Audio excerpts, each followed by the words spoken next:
Boa tarde, mais uma vez estamos aqui com o nosso boletim diário sobre os números atualizados sobre o coronavírus no estado do Amazonas. Me chamo Rodrigo Tobias, sou secretário de Estado de Saúde do Amazonas, estou aqui com a doutora Rosemary Pinto, também diretora-presidente da Fundação de Vigilância em Saúde. Nesse momento, tudo que se tratar de perguntas da coletiva sobre casos investigados e confirmados no âmbito do coronavírus, doutora Rose responde aquilo que for no âmbito da Organização dos Serviços de Saúde. Estou pronto para servi-los. Doutora. Boa tarde a todos. Então, vamos passar agora aos novos números. Nós temos hoje 140 casos, o que representa, portanto, um número de casos novos de 29 casos. Então, temos 29 casos que entraram no nosso sistema desde ontem. Desses 140 casos, 131 são em Manaus e 9 no interior. Aumentamos, portanto, o número de municípios notificantes. Continuamos com 2 casos em Parintins, 2 casos em Manacapuru, 2 casos recém-notificados por Itacoatiara, 1 caso de Santo Antônio do Içá, 1 caso de Boca do Acre e 1 caso de Anori. Portanto, temos Itacoatiara e Anori como novos municípios notificantes. Dos casos de Parintins, dos 2 casos de Parintins, nós temos um óbito confirmado. Temos hoje 21 pacientes internados, dos quais 5 em unidade pública, no Delfina, no caso, e desses 4 estão na UTI. E 16 em unidades privadas, dos quais 6 estão na UTI. Temos, portanto, 10 pacientes em estado grave. Novamente informo que quem está na UTI são pacientes graves que necessitam de acompanhamento mais próximo, de suporte à vida.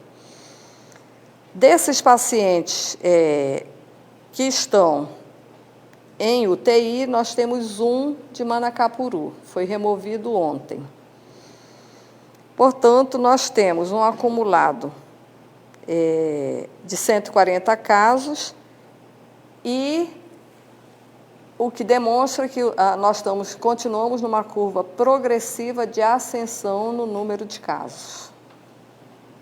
Ok, obrigado, doutora Rose. É importante dizer também que estamos ainda numa primeira fase, não é? Onde a gente adota e entende que todo o Brasil e o estado do Amazonas se encontra em transmissão comunitária, onde todos nós estamos passíveis a pegar e a transmitir o novo coronavírus. E nessa fase ainda temos condições em leitos de UTI para aqueles casos graves que forem identificados na rede, que precisarem de estrutura de cuidados intensivos, todos eles estão sendo encaminhados para o Delfina. É importante dizer também que antes do coronavírus, o Delfina era uma porta de entrada. Hoje, a ideia é que o Hospital Delfina Aziz seja uma porta fechada, ou seja, as pessoas não vão mais entrar nas nossas unidades na medida das suas necessidades de saúde.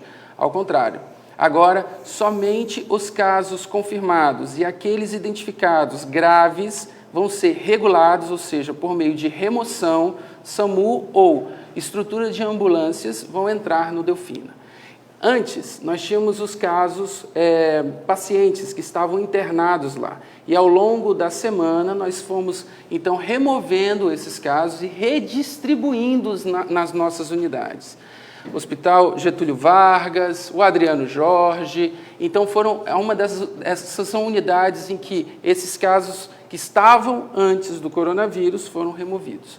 Ao passo que estamos transformando, então, toda a estrutura do Hospital Delfina Aziz para acomodar somente os casos que precisam de cuidados intensivos, seja de estrutura de oxigênio, aqueles casos, ou a estrutura propriamente dita de intubação e unidade de terapia intensiva. É importante destacar isso para que a gente também, a sociedade, não entenda ou acredite em fake news, entendendo que todas as pessoas que estão saindo do Delfina, não é, têm coronavírus, estão espalhando o coronavírus nas outras unidades da capital. Isso não é verdade.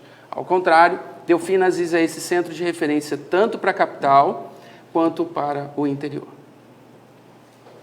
Começamos, então, a entrevista coletiva, né, online. Alguns veículos de comunicação mandaram perguntas prévias. Vamos começar, então, com o portal A Crítica. Qual a capacidade diária de processamento de testes do coronavírus pelo LACEN?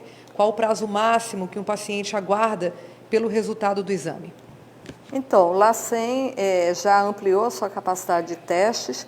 Agora nós estamos realizando 80 testes por dia. Alguns desses testes precisam ser retestados.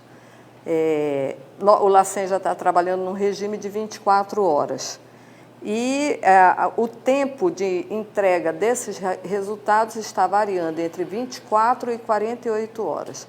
Lembrando que esse é um tempo muito bom, levando em consideração que nós temos outros estados que estão levando até uma semana para liberar seus resultados.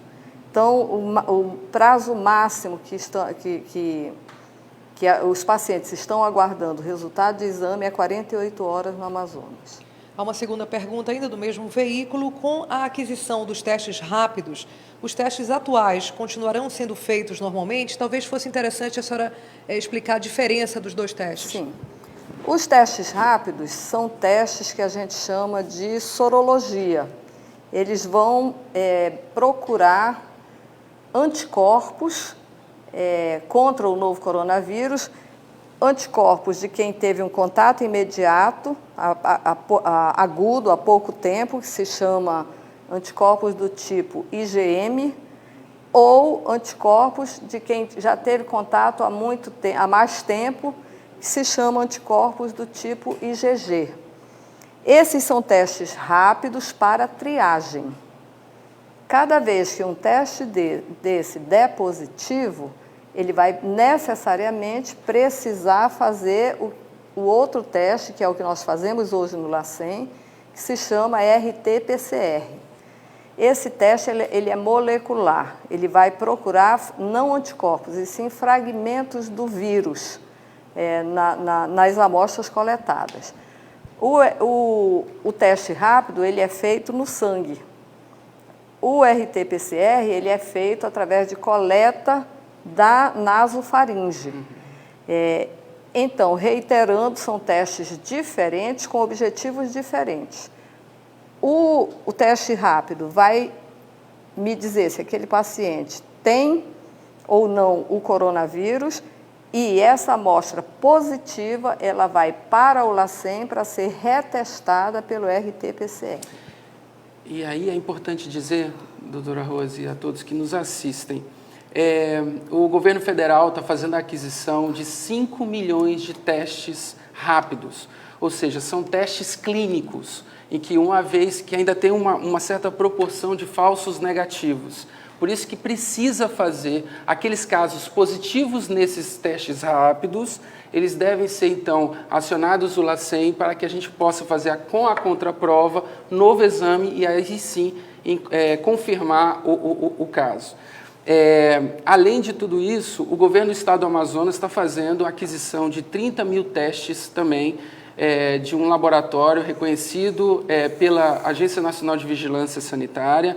Já soubemos também que o município de Manaus também está fazendo a aquisição de 30 mil testes, né, e que a partir desta semana, a depender de quando chegam esses testes, antes do estoque do Ministério da Saúde, então a gente vai estar priorizando esses testes, não para todos ainda. Lembre-se, estamos numa fase que é de transmissão comunitária. E aí, a gente então tem que priorizar e fazer a exclusão dos casos entre SRAGs, ou aqueles que têm síndrome respiratória aguda grave, daqueles que têm coronavírus, porque esses testes vão servir para orientar aqueles casos que, confirmados de coronavírus, devem ser encaminhados ao Delfinazis. Negativo para coronavírus, esses casos devem ser redistribuídos nas nossas unidades de Manaus. Só uma explicação que a senhora falou tecnicamente, esse exame feito pelo LACEN, que é naso-laringe, na verdade é colhida um material de dentro do nariz, é isso? Secreção de dentro do nariz, nariz e garganta, enquanto que o teste rápido é uma gota de sangue. Perfeito. Portal Amazonas 1 tem 2 perguntas, elas são complementares. A primeira é: como está o alinhamento com a rede privada de saúde? E, caso necessário, o Estado poderá encaminhar pacientes para UTIs desses estabelecimentos, se houver necessidade? Investigação. Bem, o alinhamento com a rede privada de saúde é constante. Nós temos um fluxo de vigilância, nós temos notificação imediata de todos os casos atendidos na rede privada, e esses casos, uma vez notificados, nós, Vigilância Epidemiológica da FVS e Vigilância Epidemiológica da Censa, porque não existe um alinhamento apenas com as unidades privadas, mas toda a rede pública e privada de saúde está alinhada. E nós temos um alinhamento também com a Secretaria Municipal de Saúde. E esses casos, então, ou são investigados pela FVS ou são investigados pela Secretaria Municipal através da sua vigilância epidemiológica. Com relação aos encaminhamentos, de unidades privadas para unidades públicas, é importante que a população entenda que o Sistema Único de Saúde, ele é formado, inclusive, pela saúde suplementar, não é? Ou seja, os planos de saúde, todos eles são regidos por um órgão que é a Agência Nacional de Saúde Suplementar, que faz parte do Sistema Único de Saúde. Portanto, esses casos confirmados, que foram identificados dentro dos hospitais privados de planos de saúde, na verdade, ele está ajudando o próprio Sistema Único de Saúde, ou seja, o público, o sistema público, aqueles que não têm condições de ter planos de saúde, também a esvaziar esses números, mas todos eles são notificados, todos eles entram na conta, então tanto nós, público, ajudamos o privado, e o privado também, quando presta o cuidado devido, ajuda a esvaziar o número de leitos no público. Ou seja, os pacientes que estão com corona e UTI hoje na rede privada vão permanecer lá e assim ajudam a desafogar ou deixar leitos disponíveis para a rede pública, é isso? Exatamente. O alinhamento é nessa ordem. E a Secretaria de Saúde também tem um alinhamento no que diz respeito à assistência com os diretores dos planos privados e também os diretores das unidades, dos hospitais privados em Manaus. TV Encontro das Águas, qual a estatística de idosos entre os casos confirmados no Amazonas? Então, até hoje nós temos 2 idosos. Um de 88 anos que esteve na UTI, mas já saiu, continua internado porque o filho dele, que é cuidador dele, está também com Covid e está passando por internação. Mas ambos estão bem, estão estáveis. O paizinho está muito bem, recuperou totalmente, só está aguardando a alta do filho para ambos irem para casa. O outro paciente é um paciente de 70 anos, que também não está na UTI, está em leito clínico e estável, está muito bem. Ou seja, pelo que a gente pode verificar pelos noticiários do Brasil afora e do mundo afora, aparentemente, eu queria que vocês comentassem isso, a idade dos pacientes aqui não corresponde, por exemplo, da Europa, que é acometido mais com pessoas de idade, mais idosas. Nós temos várias situações aí. Primeiro, a população da Europa é uma população muito mais envelhecida do que a nossa. Em segundo lugar, a maioria dos nossos casos são de pessoas que viajaram estiveram fora do país ou que estiveram em estados da federação que tem a circulação comunitária do vírus e retornaram para cá. E quando retornaram, alguns deles passaram o vírus, contaminaram seus familiares ou seus amigos com o vírus. Então, esses pacientes, na maioria deles, eles estão na faixa de 30 a 49 anos. Então, porque são pessoas que viajam, que ou a trabalho ou a passeio, não é? Que viajam e retornam. E quando retornam, contaminam a família, que também está nessa faixa etária. Nós temos uma criança de 4 anos e outra de 10 anos. E o restante são todos adultos jovens, na faixa de 30 a 49 anos. Então, 2 crianças de 4 e 10, Isso. 2 idosos de 88 e 70 anos, a senhora falou? 70 anos. E fora isso, todos estão na idade entre 39 e... Entre 30 e 49 anos. 30 e 49. Isso é importante dizer, que esse tipo de perfil do coronavírus, né, aqui no estado do Amazonas, pressupõe dizer que ele tem acometido exatamente uma população que a gente chama no IBGE de população economicamente ativa. Essa população é uma população importante para a arrecadação do próprio Estado. Então, entendemos nós, a área sanitária, que qualquer movimento, né, que a população tem feito no sentido de carreatas, pedindo para que voltem o comércio, nesse sentido, é um movimento em que, sabendo da alta transmissibilidade da doença, não é? A gente tem aí um posicionamento, um indicador que pode estar cometendo população que vai trabalhar e arrecadar pelo Estado. Então, é um indicador que nos deixa em alerta, a área sanitária, mas que, ao mesmo tempo, precisamos conversar com o setor econômico, da economia, para encontrar um meio termo e apontar saídas ao longo do tempo, ou seja, retornar rapidamente pode favorecer uma segunda onda de transmissão no Estado, enfim. Esse é um debate que tem sido feito na China, isso é um debate que tem sido feito na Coreia do Sul, que a gente está bem atualizado e a gente precisa trazer e elucidar para a população. Portal Manaus Alerta. A família do homem que foi a óbito com suspeita, não, com confirmação, né? Eles colocam suspeita, mas com confirmação de coronavírus, está em quarentena? Alguém possivelmente já apresentou algum sintoma? A gente já falou sobre isso, a esposa dele, né? Não, isso aqui eu acho que eles ainda não atualizaram a informação. Uhum. É o paciente que foi suspeito. E que foi negativo. E que foi negativo. Perfeito. Portanto, se é negativo, não tem ninguém em quarentena e ninguém sintomático. Repetindo, até agora só há registro de um óbito aqui no Amazonas. Aqui no Amazonas. Perfeito, doutora.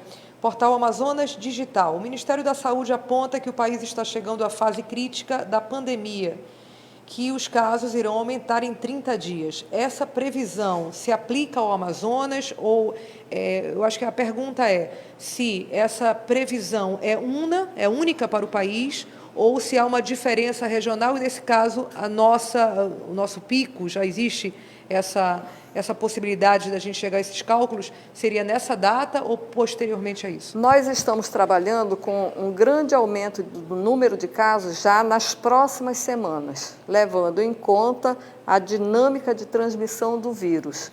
Então, é claro que a gente trabalha com a possibilidade de um aumento expressivo de casos durante o nosso período chuvoso, que vai até maio. Portanto, esperamos sim que abril e maio nós tenhamos um número bem expressivo de casos, se a população não atender aos nossos apelos de evitar aglomerações, de permanecer em casa, porque como outro dia eu vi uma criancinha dizendo, o coronavírus chegou, não tinha ninguém na escola e, por isso, o coronavírus foi embora, né? Então, uma criancinha muito pequenininha falando isso. Então, a lógica é essa. Se não tem aglomeração, se não tem pessoas andando pelas ruas, se expondo, certamente nós teremos um número menor de casos. Site Parintins Amazonas, está circulando um vídeo com a logomarca de uma empresa que eu não vou citar o nome, mas de plano privado de saúde, na qual é informado que mais de 10 pessoas internadas com coronavírus estariam lá, na unidade deles, inclusive 4 pessoas na UTI.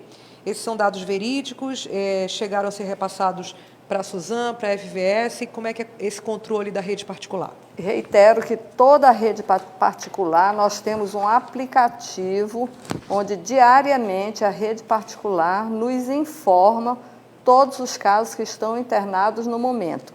Essa unidade aí, por exemplo, hoje ela tem 4 casos internados confirmados, sendo que 3 estão na UTI, né?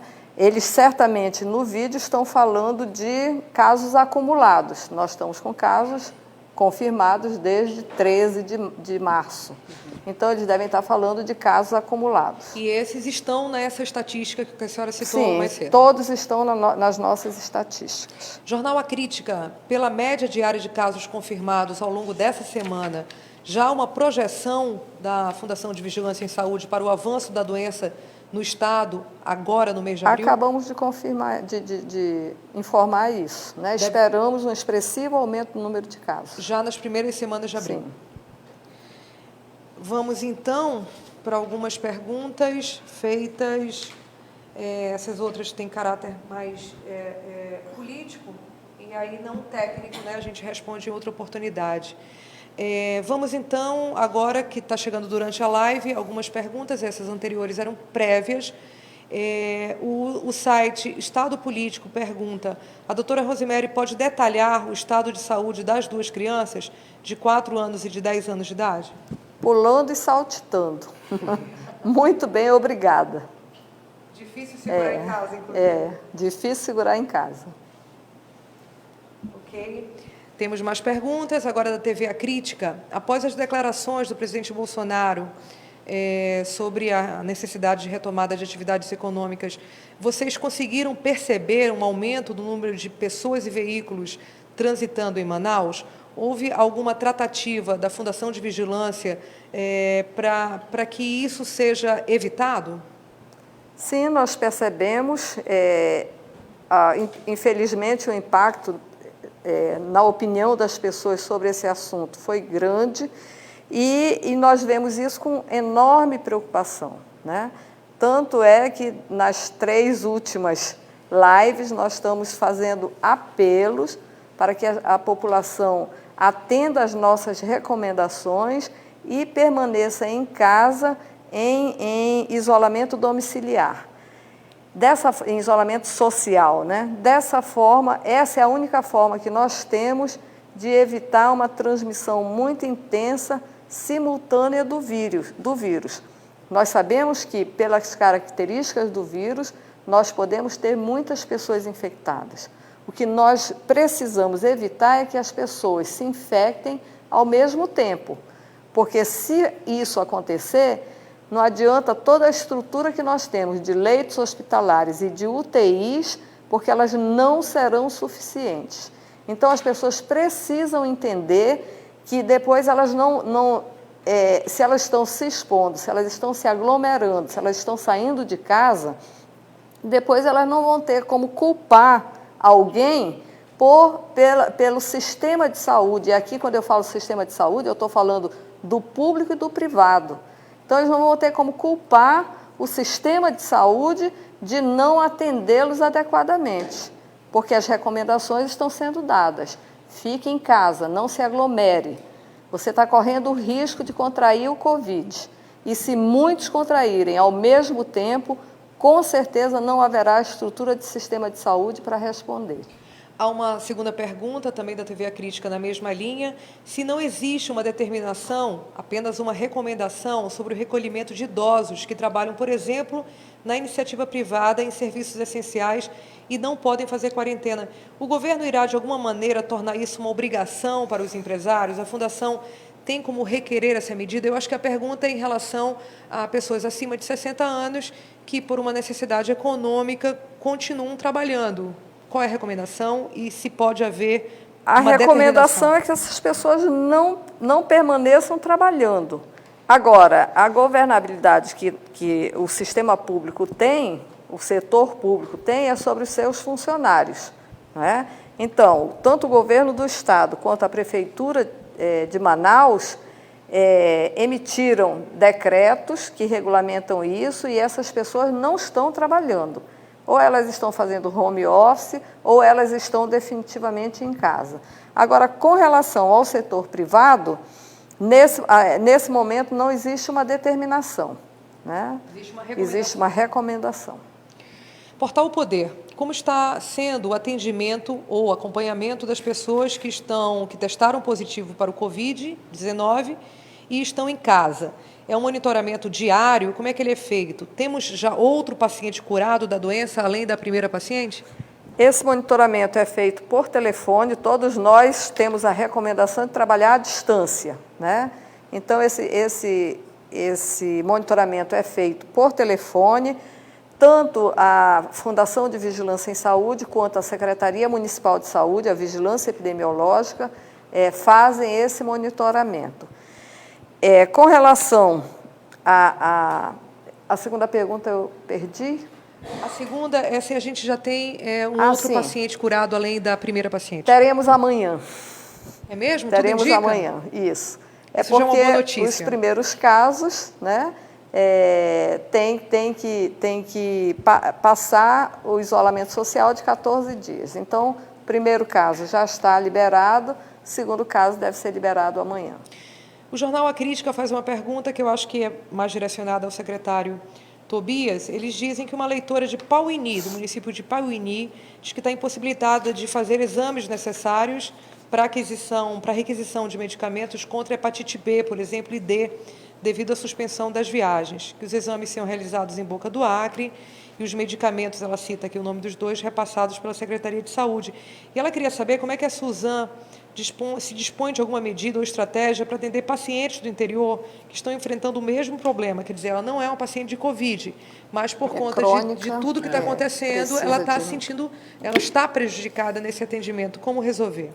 Então, geralmente os pacientes crônicos que precisam de medicamentos, né, constantes, contínuos, né, de tomadas contínuas, ele precisa realmente, nesse caso específico de Pauini, extensivo a qualquer outro caso do interior do estado, a gente solicita que a paciente entre em contato com a Secretaria Municipal de Saúde, a Secretaria Municipal de Saúde entrando em contato conosco, especificamente com a Central de Medicamentos, a gente então estabeleça assim um fluxo de oferta desses medicamentos, né? Sem que a gente quebre o tratamento desses pacientes que são pacientes com doenças crônicas, né? Então, geralmente são pacientes que se enquadram, né, na componente especializada da assistência farmacêutica, ou seja, são medicamentos para tratamentos crônicos, hepatite, enfim, e aí a gente tem condição de fazer essa descentralização sem interromper o tratamento. Então, fica aí o caso de Pauini, extensivo também aos outros municípios do interior do Amazonas. O fluxo entre em contato com a Secretaria Municipal entrando em contato com o Suzan, a gente aciona a SEMA para que a gente possa estar disponibilizando isso, toda a logística necessária da entrega desse medicamento. Rádio Rio Mar, as máscaras cirúrgicas que as pessoas têm feito artesanalmente em casa, ajudam na prevenção ou aumentam o risco de contágio? Quais os cuidados devem ser tomados em relação às máscaras? As máscaras, porque a gente tem que responder de forma responsável que tipo de máscara, não é? Então, especificamente a esse tipo de pergunta, ou seja, máscaras feitas artesanalmente, elas não necessariamente atendem todos os pré-requisitos e os critérios da Agência Nacional de Vigilância Sanitária. Então, elas funcionam muito mais como um bloqueio físico do que necessariamente como um bloqueio à não contaminação. Então, é possível... Então, a possível contaminação, provavelmente sim, porque aquelas máscaras cirúrgicas que atendem aos critérios e a máscara específica N95, essas sim são indicadas, regulamentadas pela agência, pela Anvisa, então elas têm um outro tipo de bloqueio. É importante dizer que o governo do estado do Amazonas, em parceria com a Secretaria de Administração Penitenciária, tem desenvolvido, o Governo do Estado do Amazonas, pela SEAP e juntamente com o SUSAM, tem feito, então, a produção de máscaras que atendem aos pré-requisitos da Agência de Vigilância Sanitária. E aí, nesse sentido, mesmo assim, toda essa produção a gente vai estar disponibilizando para aqueles pacientes que procurarem as nossas unidades e que tiverem toda a sintomatologia. Esses pacientes vão ser, então, recepcionados pelas nossas unidades, SPAs e pronto-socorros, tendo os critérios supostos de coronavírus ou síndrome respiratória aguda grave, receberão esse tipo de máscara, vão para uma sala rosa, aonde então, por meio de testagem e por meio de avaliação clínica do médico, a gente então vai fazer o encaminhamento daqueles confirmados por coronavírus, e aqueles que não são coronavírus vão ser então cuidados nas nossas unidades, e aqueles que precisam de internação vão usar as outras unidades que não seja o Delfinazis. Então, eu aproveitei a pergunta da máscara para explicar um pouco do fluxo de segregação que nós estamos adotando em nossas unidades. Toda pessoa que adentrar as nossas unidades com sintomatologia prévia, indicativo de coronavírus, que também pode ser uma gripe da nossa sazonalidade, né, do nosso ecossistema, ele vai estar recebendo uma máscara produzida, né, pelo sistema SEAP, juntamente SUSAM e FVS. E a partir dessa segregação, então a gente faz a regulação, ou seja, a remoção desses pacientes confirmados, seja clinicamente, seja laboratorialmente pela FVS, não é? Então eles adentram o Delfinazis. Só complementando uma instrução que eu acho pertinente, as máscaras que artesanais estão sendo feitas em casa, elas normalmente são feitas com um tecido chamado tricoline. A trama desse tecido é aberta. Ela não impede. O vírus, ele tem um tamanho muito diminuto, muito pequenininho. E, normalmente, essas máscaras não filtram vírus.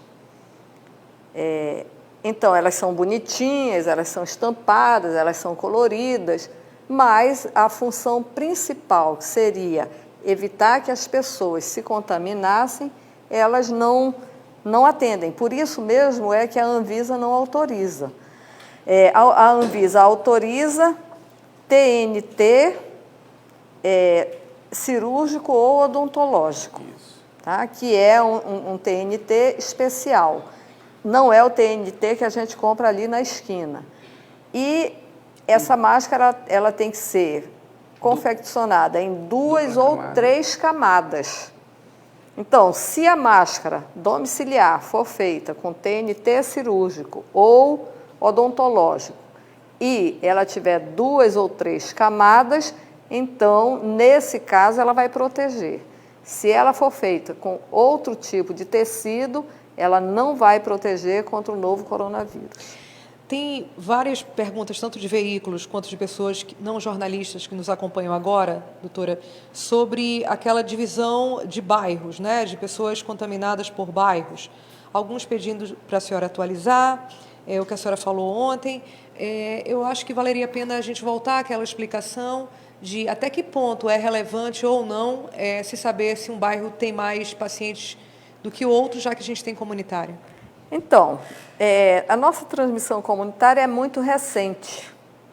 Nossa transmissão comunitária é muito recente.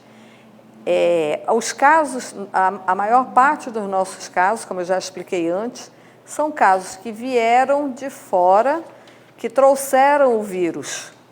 Então, essa distribuição espacial não reflete exatamente a transmissão comunitária, que as pessoas vieram, trouxeram o vírus e o máximo que elas transmitiram foram para pessoas da própria família ou pessoas do seu círculo próximo, não é?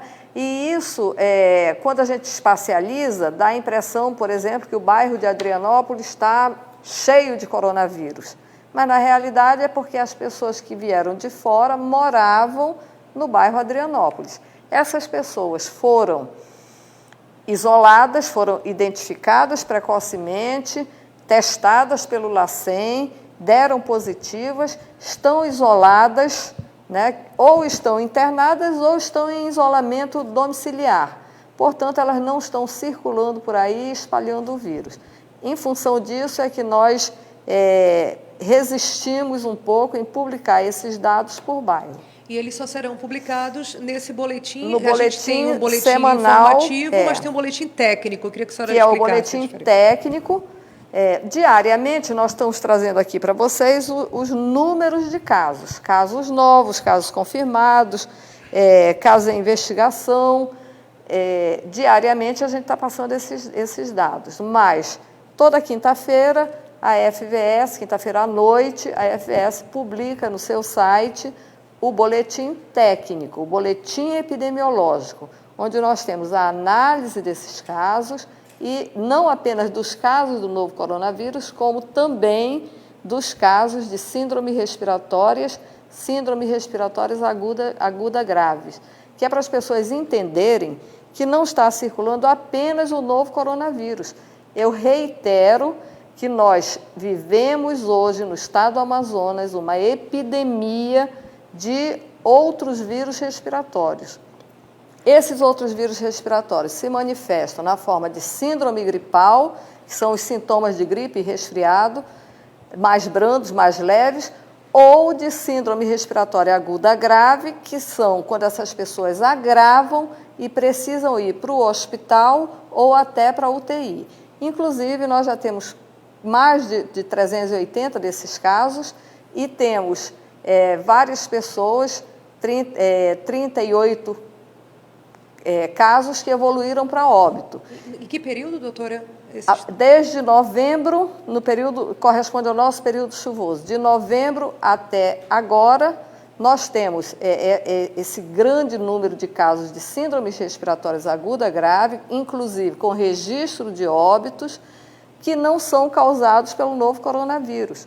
Então, muitas vezes, as pessoas chegam numa unidade, por exemplo, da Suzam, ou mesmo numa unidade privada, e tem lá um monte de gente com sintomas gripais ou internadas, e aí elas já saem espalhando fake news, dizendo que essas pessoas graves estão com o novo coronavírus. Isso não é real.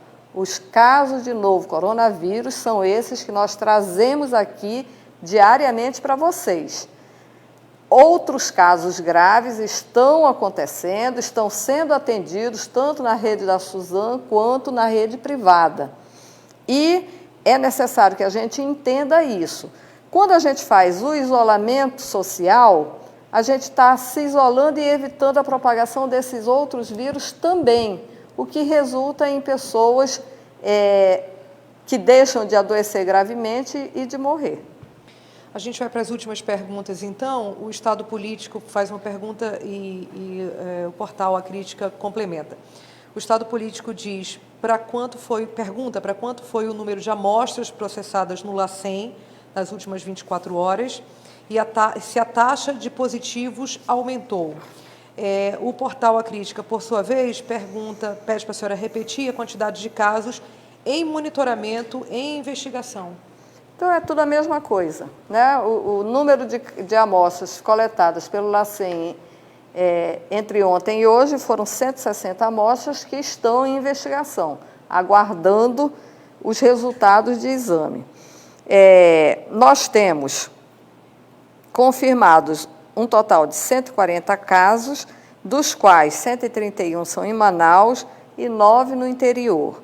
Temos 2 casos em Parintins, 2 em Manacapuru, 2 em Itacoatiara, 1 em Santo Antônio do Içá, 1 em Anori e 1 em Boca do Acre. Temos hoje 10 pessoas internadas em UTI, portanto, em estado grave, e temos 11 pessoas que estão em leitos clínicos, tanto no Delfim Aziz quanto na rede privada. Tem uma última pergunta aqui, é da TV Amazonas, e eu acho interessante esclarecer, houve um salto de mais de 50 novos casos. Na verdade, foram 29 novos casos. 29. Ontem, 30, de anteontem para ontem, certo? Novos casos, e de ontem para hoje, 29 novos casos. Houve um aumento na oferta de testes da população ou há, de fato, um aumento na proliferação? Eles querem saber o seguinte, como aumentou exponencialmente, mas, ao mesmo tempo, a senhora disse que o LACEN passou a trabalhar 24 horas e está conseguindo processar, eles querem saber se esse aumento reflete um aumento real, que as pessoas estão mais contaminadas, ou se, na verdade, estão sendo mais testadas. As pessoas estão mais contaminadas. É o curso esperado da epidemia. É um vírus altamente transmissível. Muitos desses novos casos são de contatos de pacientes que já estavam testados positivos. Mas vários desses, são de pacientes que a gente não consegue estabelecer o vínculo.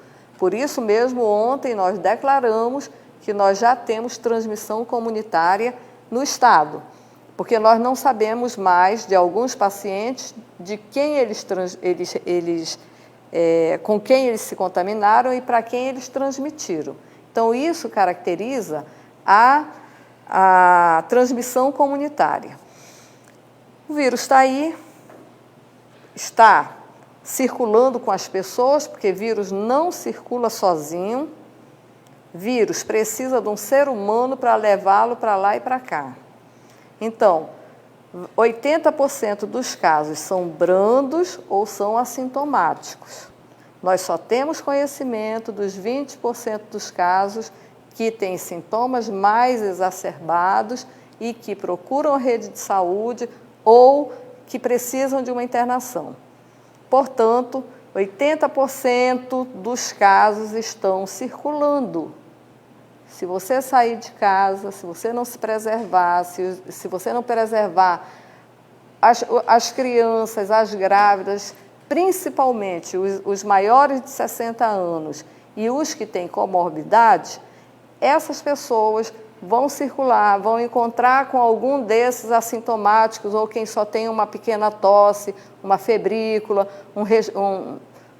está espirrando um pouquinho. Essa pessoa é assintomática ou nessas condições, ela não vai adoecer gravemente, mas ela pode passar o vírus para alguém que vai adoecer gravemente, que vai precisar ir para uma UTI, ficar numa UTI pelo menos, no mínimo, 2 semanas ou mais.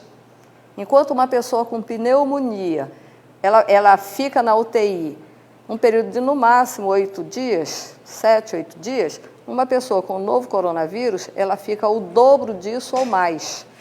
Então, para evitar esses agravamentos de quem está, quem é mais suscetível, como esses grupos que eu falei, permaneçam em casa, não circulem, elejam uma pessoa que vai sair para fazer as compras essenciais, como supermercado, mercado, drogaria, e o restante da família permaneça em casa, não se exponha, porque o vírus está por aí circulando com pessoas. Eu só queria, assim, antes de encerrar, a gente hoje tem uma novidade aqui na live, né? A Ana Lídia que está aqui fazendo a tradução simultânea de sinais. Tem várias pessoas que não conseguem ouvir, são surdas e estão aqui ressaltando essa iniciativa de inclusão. Só isso. Claro. Parabéns. É importante só destacar na pergunta da colega que foi lá de Pauini, e especificamente respondendo a ela, dizer que nós mandamos hoje um avião, né, com insumos e vacinas para Pauini. E provavelmente essa demanda a gente vai estar cumprindo com esse avião e cheio de mantimentos e as vacinas que vão chegar. E nesses casos de pacientes que precisam comunicar conosco, então o fluxo fica Secretaria Municipal de Saúde, Secretaria de Estado, não é? Em que a gente, por meio da nossa logística, da SEMA e também com os órgãos, né,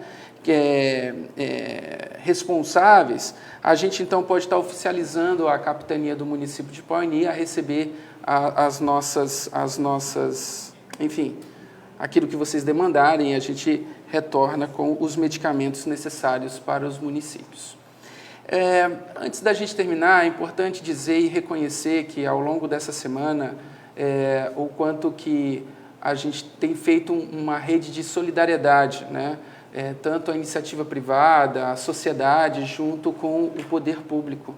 E, nesse sentido, a gente queria também agradecer a todos que estão se envolvendo diretamente, indiretamente, nessa grande onda para a gente enfrentar esse vírus que a gente não conhece. O que a gente sabe desse vírus é que é um vírus altamente transmissível, não é? Mas que é inimigo público de todo mundo, de todas as pessoas, né? E inimigo também dos sistemas de saúde.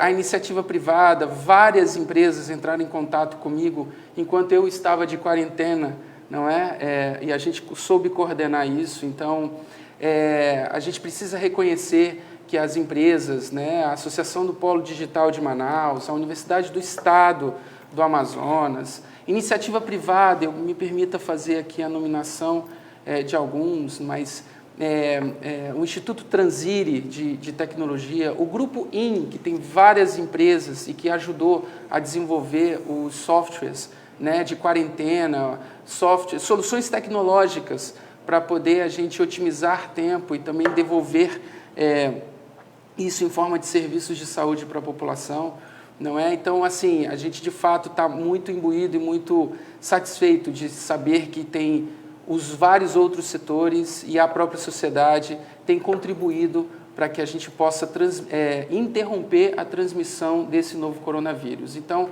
fazemos coro aqui, eu e a doutora Rose, que de fato nós precisamos ficar em casa. O ministro da Saúde tem vindo aí até todos os dias fazendo lives, como nós já fazemos há pelo menos 10 dias, fazendo lives e comunicando diretamente com a população.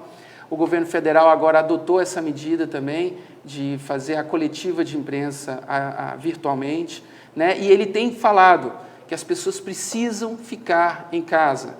O sistema de saúde do Brasil, o sistema de saúde no Amazonas, se realmente acontecer as previsões de número de casos, não tem condições de absorver ou atender a todos. E vai atender tanto o rico quanto o pobre. Portanto, esse é um esforço coletivo. Eu acho que precisamos pensar no coletivo nesse momento. A gente não precisa pensar individualmente, não é viável, não é responsável, não é razoável ter carreatas ou induções em que a população retornem às suas atividades. Isso vai acontecer, a gente só espera um pouco mais de paciência para que a gente possa, de fato, interromper essa cadeia de transmissão. Então, a gente agradece a presença de vocês do outro lado, a todos que nos assistem todos os dias. Doutora Rose, obrigado mais uma vez pelos números. E aqui, então, o governo do Estado do Amazonas exerce seu papel de poder público, dando aqui a informação para toda a sociedade, sendo o mais esclarecedor possível de que a gente vai enfrentar o coronavírus e a gente vai sair dessa muito mais fortes. Até amanhã.